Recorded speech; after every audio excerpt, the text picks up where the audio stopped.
Countries with the highest positive view of India. I'm gonna assume we're not gonna see Pakistan here. Well, them, and we can probably include China. Leading off the list, we have Argentina, South Africa, and Brazil. Oh, but this is still less than a quarter. So when we don't see Pakistan on this list, that means less than a quarter of their population has a positive views of India. I mean, I guess sounds right. There's Greece, Spain, and Hungary, which is hovering around a third. We've got France, the Netherlands, Mexico, Indonesia, and Sweden. In ninth place, the US with just over half a positive view of India. I don't see why we wouldn't. Italy, Australia, and Japan are ahead of us. And now we're getting to the really big stand nations. We've got Korea at 58%, Nigeria at 60%, Kenya and the UK at 64 and 66, and finally Israel at 71. India is Israel's senpai. It's almost 3 out of 4 Israelis liking India. Apparently Pakistan's only at 11%, which is better than I thought. Here are Europe's shortest flights. These are all flights in the continent that last less than 45 minutes, which is crazy because a flight from LA to Vegas is still over an hour. It doesn't feel like it would be that long, even though it's 5 hours by car. You'll notice a theme here with these short flights. A lot of them have to do with islands. So to get from the Isle of Man to Liverpool, that is less than a 45-minute flight. We also have this one in Ireland. Up here north of Scotland, we've got one in Denmark and a couple in Germany. From Amsterdam to Brussels, that's less than 45 minutes. A bunch of islands just off the English Channel. From Vienna to Graz. A lot of places in Germany in general. We do have Bulgaria and Greece making the list though. Of course, Greece has a lot of islands, jumping around these Spanish islands in the Mediterranean. The shortest on this map is only 30 minutes though, from Finland to Estonia. That's actually impressively quick. Wait, no, sorry, these are the shortest. Wait, this one is 2 minutes? At that point, why don't you just take a boat? Swim there even. And isn't the whole of Europe thinking about banning these short flights? You kind of need some of them though. And the thing is, these flights are cheap. They're gonna be like $6.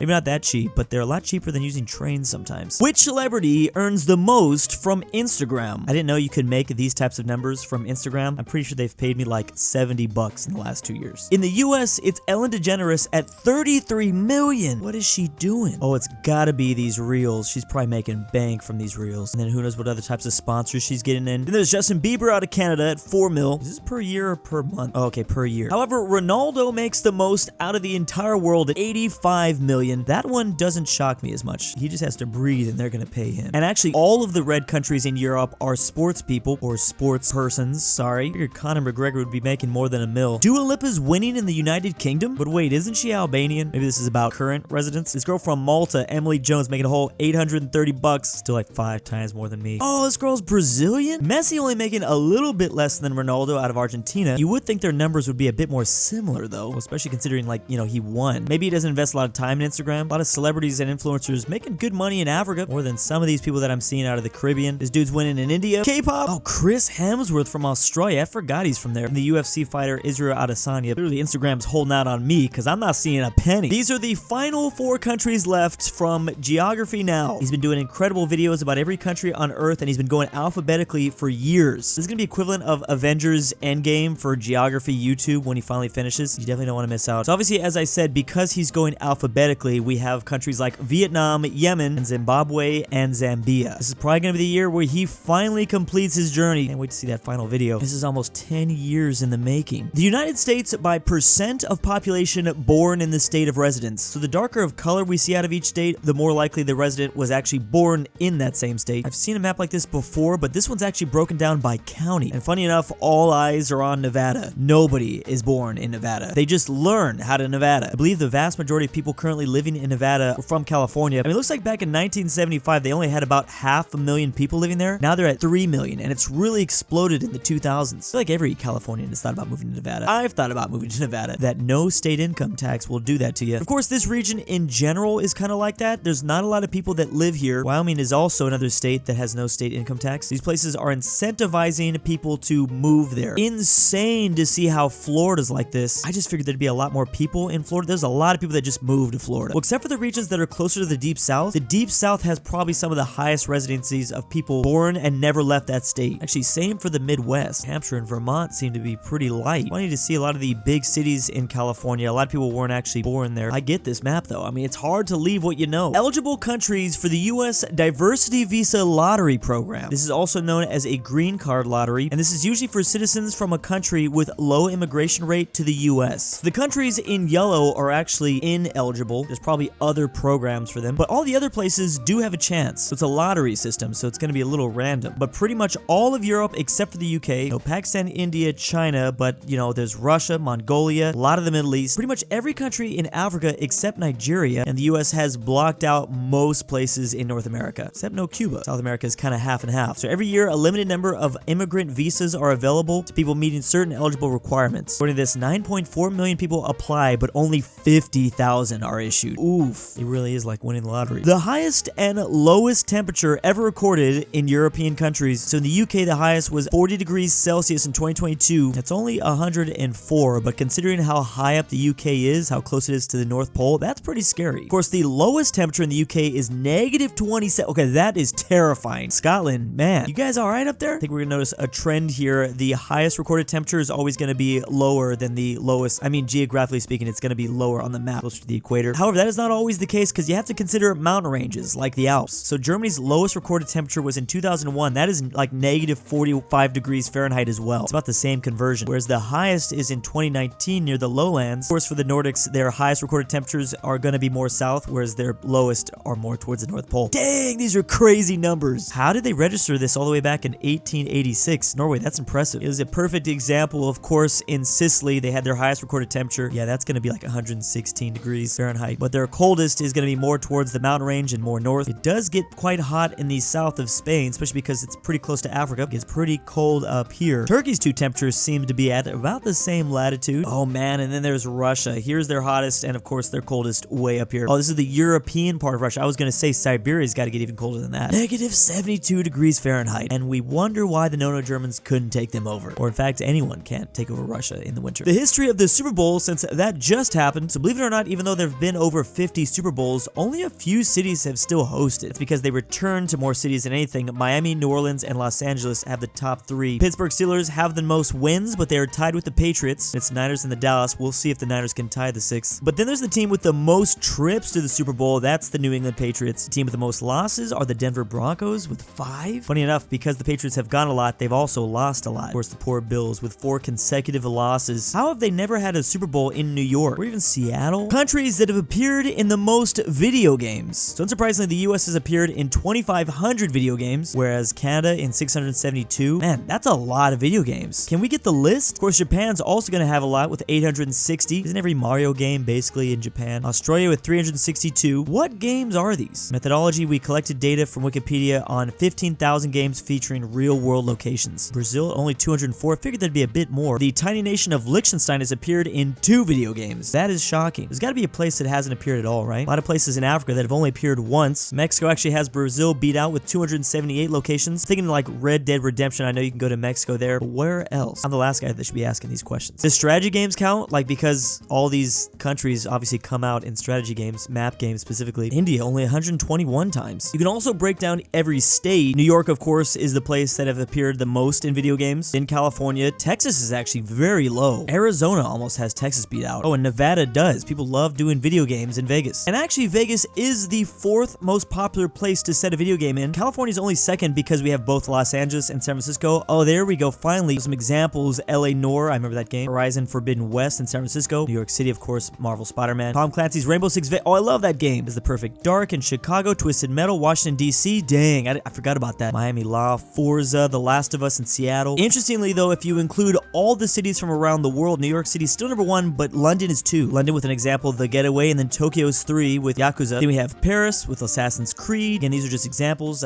They're not single-handedly. Hong Kong with 105. Washington, D.C. Surprised Indianapolis is showing up. There's Berlin, there's Rome, there's Barcelona. Oh, I didn't know GoldenEye was in Barcelona. Montreal, Moscow, Shanghai, Sao Paulo, Max Payne. Interesting to see the countries that have more representation than you would think. Places in the world named after Queen Victoria. Remember that she had an incredibly long reign over the British Empire. She was in power for 63 years. And also that was during a time where the UK was really expanding a lot around the globe. So that kind of explains this map. This is why still to this day, many places on Earth are named Victoria. And you'll notice, obviously, these are spots that the British Empire actually colonized, obviously. For example, Belize here in Central America, there's like 30 places named Victoria in Canada. We were nice enough to give her a name here in Virginia, even though this was long after the US became independent. Remember, the UK controlled Ireland during this time. This looks to be Malta and a part of Greece. A bunch of coastal cities along the African continent. Of course, the British had all of the British Raj, from Myanmar to Bangladesh to India to Pakistan. Is this Hong Kong? Finally, there's British Malaysia, there's Papua New Guinea, there's Australia, and all of New Zealand. It's funny because all you have to do is look at the greatest extent of the British Empire, and that other map doesn't seem as surprising. A population density map of Africa. The big one here, Nigeria, is quickly becoming one of the most populated countries on Earth. I believe they are still projected to one day pass up the US in the next 50 years. You really see it explode from the 2000s. As the EU is projected to actually go down a bit, Nigeria is about to just skyrocket. Then you have the country with quite possibly the strangest population density on Earth, Egypt, and that's because everything outside of the Nile is just a giant desert. It's obviously pretty hard to live out there. We have the nation of Ethiopia here, with the area around this lake like Kenya and Rwanda. I should mention that's not just any lake either. That is in fact Lake Victoria. This video's come full circle. South Africa's population density is not as widespread as I thought, really just focused on certain areas. And there's literally nobody that lives in the Sahara Desert, and that's why in places like Morocco, Algeria, everyone's pretty much right next to the Mediterranean near Europe. It's easier to live there. And thank you to the patrons. You can go to the link in the description down below to patreon.com to support me. JohnDenver,